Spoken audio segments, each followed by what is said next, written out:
एक फकीर एक पेड़ के नीचे ध्यान कर रहे थे। वे हर रोज एक लकड़हारे को लकड़ी काट कर ले जाते देखते थे। एक दिन उन्होंने लकड़हारे से कहा, सुन भाई, तू पूरे दिन लकड़ी काटता है, फिर भी 2 दिन की रोटी जुटा नहीं पाता। तो एक काम कर, जंगल में थोड़ा और आगे जा, वहाँ चंदन का घना जंगल है। यदि तुम एक दिन चंदन की लकड़ियाँ काटते हो तो तुम्हें 1 सप्ताह तक भोजन जुटाने की चिंता नहीं रहेगी। लकड़हारे को फकीर की बात पर विश्वास नहीं हुआ। उसने सोचा, जंगल को मैं जितना जानता हूँ उतना और कौन जानता है। जंगल में लकड़ियाँ काटते काटते ही तो जिंदगी बीती है। यह फकीर तो हमेशा पेड़ के नीचे बैठा रहता है, इसको क्या खाक पता होगा। लकड़हारे को मानने को मन तो न हुआ, लेकिन फिर सोचा कि हर्ज क्या है, कौन जाने ठीक ही कहता हो। फिर झूठ कहेगा भी क्यों, देखने से तो अच्छा आदमी मालूम पड़ता है। इसके पहले कभी कुछ बोला भी नहीं, एक बार प्रयोग करके देख लेना चाहिए। फकीर की बातों पर विश्वास करके वह जंगल में और आगे गया। वहां से जब लौटा तो फकीर के चरणों में सर रखकर कहा, मुझे क्षमा करें, मेरे मन में बड़ा संदेह था, क्योंकि मैं तो सोचता था कि मुझसे ज़्यादा इस जंगल की लकड़ियाँ को कौन जानता है। मगर मुझे चंदन की पहचान न थी। मेरा बाप भी लकड़हारा था, उसका बाप भी लकड़हारा था। हम तो ऐसे ही लकड़ियाँ काटते काटते जिंदगी बिताते रहे। हमें चंदन की पहचान ही क्या। हमें तो चंदन मिल भी जाता तो भी हम उसे काटकर मामूली लकड़ी के दाम पर बाजार में बेच आते। आपने पहचान बताई, आपने गंध जतलाई, आपने परख दी। मैं भी कैसा अभागा हूँ, काश पहले पता चल जाता। फकीर ने कहा, फिक्र मत करो, जब जागो तभी सवेरा है। तब से लकड़हारे के दिन बड़े मजे में कटने लगे। वह एक दिन चंदन काटकर बेचता और 1 सप्ताह आराम से बिताता। अब रोज रोज जंगल जाने की जरूरत नहीं थी। एक दिन फकीर ने कहा, अरे भाई, मुझे लगा कि तुम में कुछ अक्ल होगी, पर नहीं, तुम तो बस लकड़ियाँ काटते रहे पर आगे नहीं बढ़े। क्या तुम्हारे दिमाग में कभी ख्याल नहीं आया कि इस चंदन के जंगल के आगे भी कुछ हो सकता है? यह सवाल तो मेरे मन में कभी आया ही नहीं। लकड़हारे ने आश्चर्य से पूछा, क्या चंदन के जंगल के आगे भी कुछ है?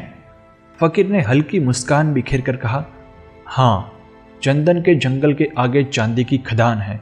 ये लकड़ियाँ काटना छोड़ो, एक दिन चांदी ले आओगे तो 2-4 महीने के लिए शांति हो जाएगी।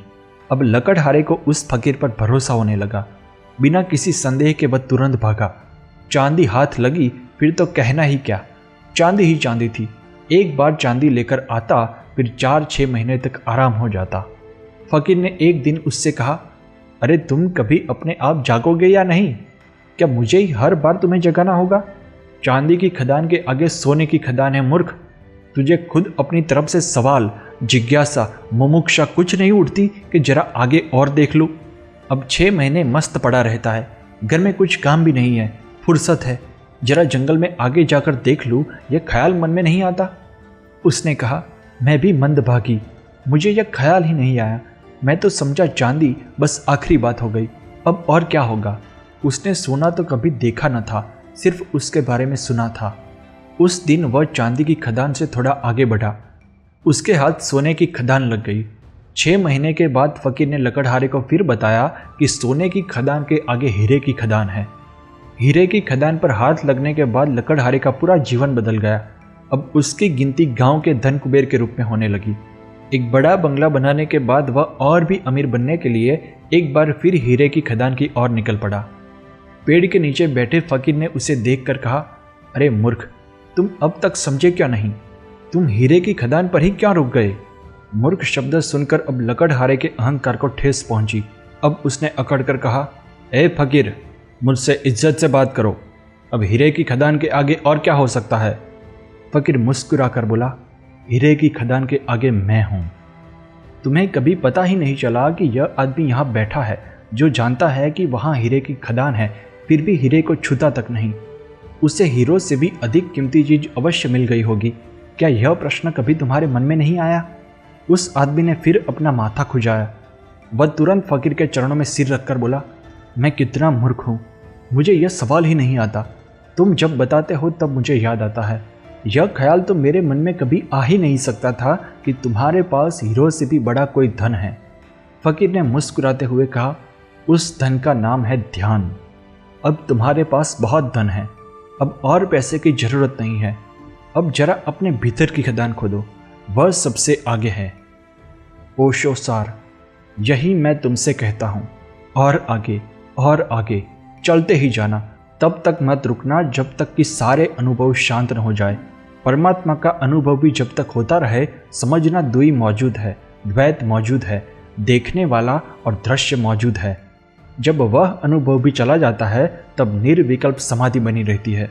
तब दृष्टा और दृश्य का भी अस्तित्व समाप्त हो जाता है।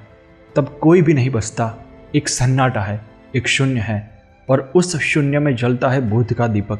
वही परम अवस्था है, वही समाधि है। हम जो मांगते हैं वह मिलते ही उसका मूल्य खो जाता है। फिर हम कुछ और मांगने लगते हैं। इसीलिए मैं कहता हूँ कि मांगना बंद करो और उस खजाने की ओर बढ़ो जो तुम्हारे भीतर छिपा है। ओशो।